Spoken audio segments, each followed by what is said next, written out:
don't think we understand how good Hakeem Olajuwon was. I don't think we understand how good of a person his friends say he was. I don't think people know about his business endeavors. I also believe that's on purpose too. Now we got to think about this. Why would that be on purpose? Hakeem, he won 2 rings back to back. We don't talk about it enough. Why wasn't he the face of the league when Jordan left? Why wasn't people hyping it up? Only thing I can come up with is that he's Nigerian. And I'm not sitting here saying that the league was racist or anything like that. What I am saying is that the world wasn't ready for that. The world wasn't ready to see a Nigerian superstar. Also, I don't think he was that media friendly. Not to say he was mean, but he also didn't really want to be in that spotlight. So that could have something to do with why they didn't want to put him in that. But they also don't talk about him enough after he won the rings.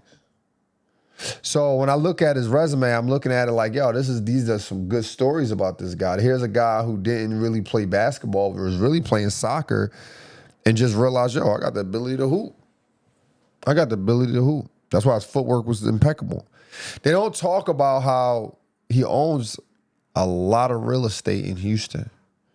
And he started his real estate portfolio while he was in college. They don't tell you those things. Imagine if they told young players about Hakeem Olajuwon's journey, about his real estate endeavors. Imagine how many players would have been like, nah, I don't need that chain. I'm good. I'm straight. I'm about to buy an apartment building. Imagine how many players would have did that.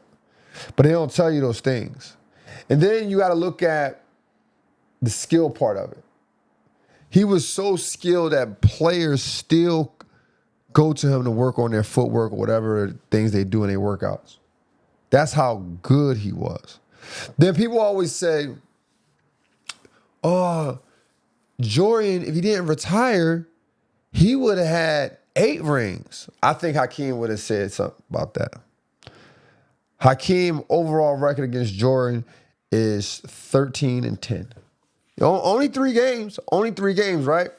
But then I look it up, and I see that Hakeem from 1990 to 93 has a record over Jordan 5-1. 5-1. Hakeem record from before 1995, or excuse me, not before 1995, up until 1995 was 9-5. 9-5. And obviously after 1995, he had his decline. He started to have his decline. But nonetheless, you look at his record, and his record with Jordan, and you see these things. At one point, the Bulls was on an 8-game losing streak to the Rockets at home. But somehow we are convinced that Michael Jordan would have won 8 rings. Never, at that time, that 3P, he didn't have a good center. Well, not to say good. I like Horace. But he didn't have, Horace played power forward, but he didn't have good bigs. The Bulls historically was known for not having good bigs. How is it going to stop Hakeem? How is it going to do it? But that's neither here or there. At the end of the day, my man won 2 rings, Finals MVP, Defensive Player of the Year. So he did what needed to be done. We're going to take a stop right here. I want to make sure you guys know we have merch for our brand. Make sure you guys go support the brand. GoalsActivewear.com. Make sure you use Real Hoopers at checkout to receive 30% off. Man. So how you feel about have you ever played AAU? When I play with you. Play with me. Okay. Let me ask you this.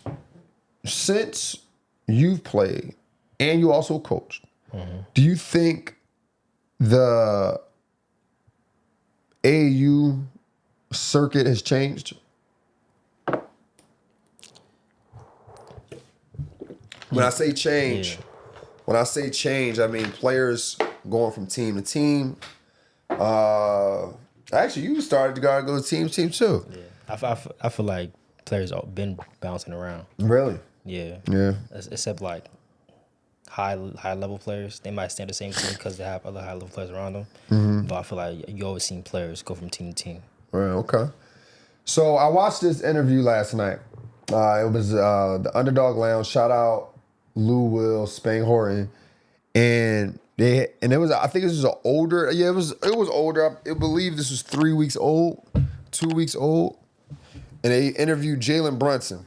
And one of the questions was Jalen Brunson they was talking about AAU, right? And they was talking about developing players. And Jalen Brunson was like, "Yo, that's the biggest difference. They don't develop players no more." And I agree with him. If you don't know my background, I do coach. I have been coaching for the last 17 years. I currently coach. I've had my own basketball program for the last 12 years. And I can tell you where basketball is now versus then is completely different. It's almost like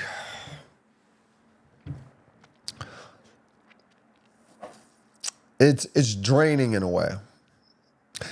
Because ultimately kids, parents are looking for games. They're just looking for games. The development stuff out the window. Character out the window. You tell them, hey, show up for practice. Nah, I can't. That's you telling your kid not to show up or you not showing up for practice. That's a character thing. That's a character thing. Because ultimately you saying it's okay to skip out on responsibilities as long as somebody else there to pick them up. We never miss practice. If we miss practice, it was like, yo, we can't. It's just not tonight. It's an emergency, whatever the case may be. It can't happen. But I agree with him. I don't think the parents want to wait until the kid, sit with coaches and develop their kid. A lot has to do with them spending money, which I understand too, because it gets expensive. It gets expensive. I can imagine it varies for each family, but it gets expensive, right? But no matter how expensive it is or how inexpensive it is, you still need to wait. You still need to wait until that kid develop. You can pay a trainer $500 a session. One session, 1 hour, $500. I guarantee you, if you have a time limit on when you want your kid to stop training with them and it's within a year, 2 years, I guarantee you're going to feel like you wasted money.